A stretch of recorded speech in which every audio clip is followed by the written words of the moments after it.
¿saben qué? Vamos a seguir avanzando con todo lo que estamos compartiendo hoy día aquí en Tu Conexión Matinal Nosotras. Hay un tema súper importante que los puso hace muy poquito, durante la semana, la ministra del Trabajo, quien nos comentó que se va a extender el postnatal de emergencia. Cómo hacerlo, qué implica, todo lo relacionado con este tema lo vamos a conversar hoy día con una doctora, que ella es directora de Ginecólogas de Chile, la doctora Andrea von Hovelin, que ya está conectada con nosotros y quienes vamos a comentar de este tema. Doctora, ¿cómo está? Hola, buenos días. Muchas gracias por la invitación porque obviamente hay muchas dudas al respecto, como siempre en estos temas. Así es, no, felices de poder estar hoy día contigo conectada y también entender de qué se trata, cómo es, cómo acceder y también de la parte del punto de vista médico, también tiene sus costos y beneficios que podemos ir también abordando y entendiéndolo.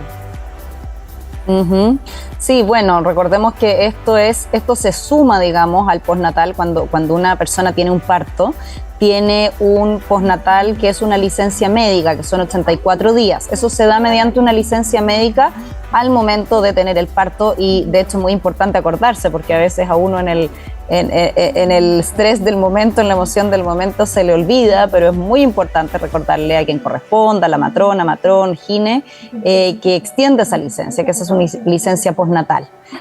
Después viene el que se llama permiso parental extendido, que son 84 días más, que ese es el famoso postnatal de 6 meses que ya lleva varios años. Ese no es una licencia médica, sino que es una carta que yo le mando a mi empleador en que le digo me voy a tomar 84 días completos, o si es que yo me quiero tomar, por ejemplo, medio día y que eso duplica el tiempo, o sea, se multiplica por 2 el 84 días, pero es solamente medio día, también se lo tengo que hacer saber. Y esto entonces es una extensión por sobre esos casi lo 6 meses. Claro, eso es lo regular. Exacto. Que ya tenemos como internalizado. Exactamente, y que tiene que ver con la situación sanitaria del país, que bueno, por suerte ya está mejorando bastante, claro. Pero en este momento el espíritu tiene que ver con que lamentablemente muchas salas cunas cerraron, la situación del cuidado de los niños se ha complejizado bastante. Y yo creo que tiene un subtexto, digamos, un extra que lo veo tal vez más importante que la urgencia actual, y es que nos tiene a muchas personas hablando de lo importante que es alargar el postnatal per se. O sea, eso te quería preguntar. Sí. Sí, la verdad es que yo creo que para allá vamos, más que como una emergencia, porque mucha gente me ha dicho y la verdad es que con bastante razón, oye, la situación sanitaria ahora es muy similar a la que teníamos antes de la pandemia y todas las mamás teníamos sustos de mandar a nuestras guaguas de 7, 8 meses a la sala cuna porque se iba a enfermar, no de coronavirus tal vez, pero recordemos que en niños pequeños la influenza, el virus respiratorio sincicial se comportan incluso peor que el coronavirus. Entonces, claro, yo creo que ojalá pasemos de una conversación en que esto sea de emergencia a decir, oye, como país en este momento tal vez tenemos un acuerdo social para que el permiso de cuidado de hijos pequeños sea más extenso per se y también que involucre al padre, porque claro, evidentemente sí. Cuando es solo la madre, evidentemente surgen otras preocupaciones, para mi gusto bastante injustas, pero que hay que abordarlas, como que contratar mujeres en edad fértil es más riesgoso y que haya empleadores que derechamente opten por no contratar mujeres. Entonces, la única solución para eso es ver que los hijos son una responsabilidad y una ventaja, digamos, son de todos, no son solo de la mujer que los tiene, digamos, sino que son de una familia, son de un entorno más amplio y al final son los chilenos y chilenas que van a mantener el país de alguna manera. Entonces claro, nos tenemos que hacer cargo todos como sociedad. Como sociedad es una inversión.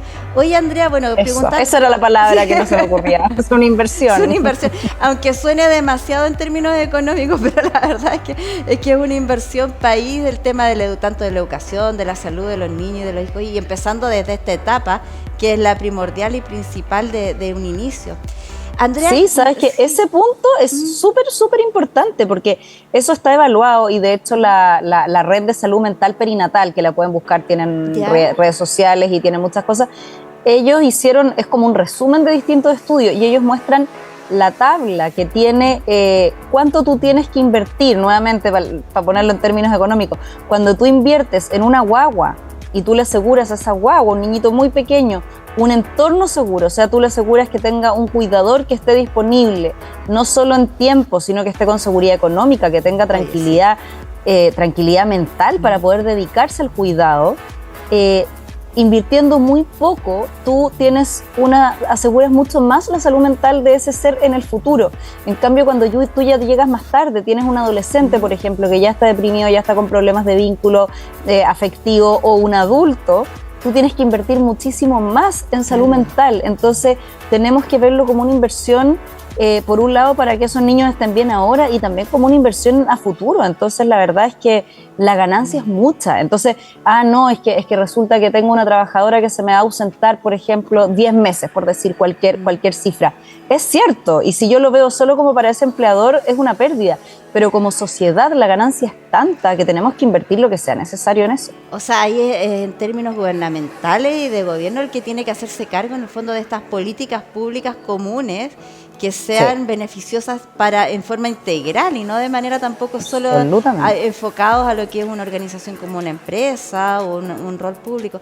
Oye, Andrea, mira, desde el punto de vista médico, yo sé que hay distintas opiniones, pero bajo el tuyo, ¿cuánto es lo ideal de poder hacer este acompañamiento de una guagua en términos de meses, por ejemplo? Mira, yo creo que ahí más que haber un ideal, lo que tenemos que buscar son acuerdos sociales. O sea, los 6 meses me parece mínimo. ¿Por qué? Porque tiene que ver también con la lactancia materna. Oye, recordemos que antes eran 3 meses incluso. Y menos, la verdad es que eran 2 meses y medio. Si es que uno hacía la suma, sí, ni siquiera llegaban a ser los 3 meses. Sí, ni siquiera llegaban a ser los 3 meses. Sí. Mira, desde un punto de vista meramente, digamos, médico-sanitario, dejando de lado, porque ya la voy a incorporar, la salud mental, los 6 meses son básicos porque la idea es fomentar la lactancia materna exclusiva al costo que sea, digamos. Y la verdad es que para todas quienes hemos sido madres y hemos dado lactancia, sabemos lo difícil que es cuando tú te tienes que sacar leche en el trabajo, cuando tienes que dejar una reserva de leche en la casa, es tremendamente difícil. Entonces, los 6 meses a mí me parecen un mínimo absoluto, que eso ya se avanzó, y reconocer a quienes dieron la pelea, yo era muy chica, pero a quienes dieron la pelea en su momento. Y desde una perspectiva que involucre también la salud mental, que como te decía, se ha avanzado muchísimo en ver lo importante. Y a veces las guaguas las miramos en menos, decimos no se dan cuenta de nada, y la verdad es que se dan cuenta de todo y están estableciendo el vínculo con su persona significativa y con el entorno. Y desde esa perspectiva, hay una digamos, una corriente que agrupa varios estudios y opiniones de expertos que habla de los primeros 1000 días.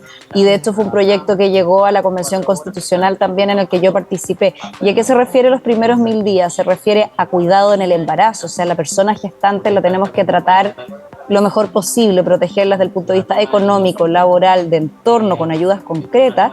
Y en el fondo, si uno le resta los 9 meses de embarazo, quedan los primeros 1000 días, que son los primeros años de vida. Yo no digo que necesariamente, porque yo hablo de esto y me dicen, oye, pero quieren un postnatal de 2 años. No necesariamente un postnatal, pero podríamos hablar, estoy solamente diciendo una idea, de un postnatal, por ejemplo, de 10 meses, y que después hubiera facilidades de trabajo, por ejemplo, horario reducido, no solo la hora de alimentación, porque la verdad es que es muy poquito, sino que horario reducido o posibilidad de cuidar el lugar de trabajo. O sea, tendríamos que buscar alguna flexibilidad también del retorno. Estamos viendo lo del teletrabajo también, pero que puede ser una súper buena alternativa, pero eso dosarlo no solo a situaciones de emergencia sanitaria, sino que en una de esas verlo como una opción de madres que necesiten estar más en su casa, o una jornada reducida, o una posibilidad de cumplir ciertas horas de jornada en forma presencial y ciertas horas de la jornada en forma telemática, y también incorporar al padre. Yo creo que eso es una deuda enorme que tenemos. En este minuto el padre tiene 5 días, que la verdad es que alcanzan para ayudar a su pareja, digamos, a que se instale en la casa. A nada más, con suerte, claro. A nada. Entonces tenemos que involucrar al padre, por un lado, para avanzar en la coparentalidad y en la responsabilidad compartida que implica, bueno, y con padre también me refiero al acompañante significativo, si es que no hay un padre progenitor propiamente tal. Y también porque, entre comillas lo digo, el costo de tener una mujer contratada por la probabilidad de embarazo, eso tiene que prorratearse también con que los hijos también los tienen los hombres. Entonces no puede caer todo el peso laboral, digamos, y todo el costo laboral de tener un hijo en nosotras. Eso es tremendamente injusto. O sea, ese es un costo que la verdad que como sociedad tenemos que ir involucrándonos y también entendiendo que no es solo de la mujer, sino que ahí las políticas públicas deben ser avanzando también como se avanza en otros temas, avanzar en este. Bueno, es una buena noticia en todo caso que se haya extendido este postnatal de emergencia y ojalá también que se tome como algo ya más fijo. Yo te quiero dar las gracias, Andrea, doctora, por estar con nosotros, por también abordar este tema de una manera tan didáctica como lo hicimos. Muchas gracias a ti, pues disponible cuando quieran. No, felices de poder conversar de este y otros temas que la verdad que son importantes de poner sobre la mesa. Un tremendo abrazo, Andrea, que tengas un lindo fin de semana. Buen día, chao, chao. Chao, cuídate. Oye, tremendos temas, la verdad que muchas veces no abordamos, no concientizamos y que debieran ser políticas públicas y sociales que se aborden en toda la comunidad y que nosotros como país, o sea, la verdad es que estamos bien al debe con muchísimos temas relacionados, tanto con la mujer, con la educación, con los hijos y con la salud en nuestro país, que tenemos que ir de a poquito, ir concientizando todos y todas. Aquí no es un tema de género, sino que es un tema de país. Y con este tema nosotros nos vamos a separar, pero así, muy, muy breve, de tu conexión matinal nosotras, porque después de esta pausa volvemos, ¿y saben con qué? Con muchísimas sorpresas y más matinal hasta la 1 de la tarde. No se vaya a hacerse un cafecito nomás porque ya regresamos. Tanto like, tanto follow, tanto y tanto que se inventa para encontrar en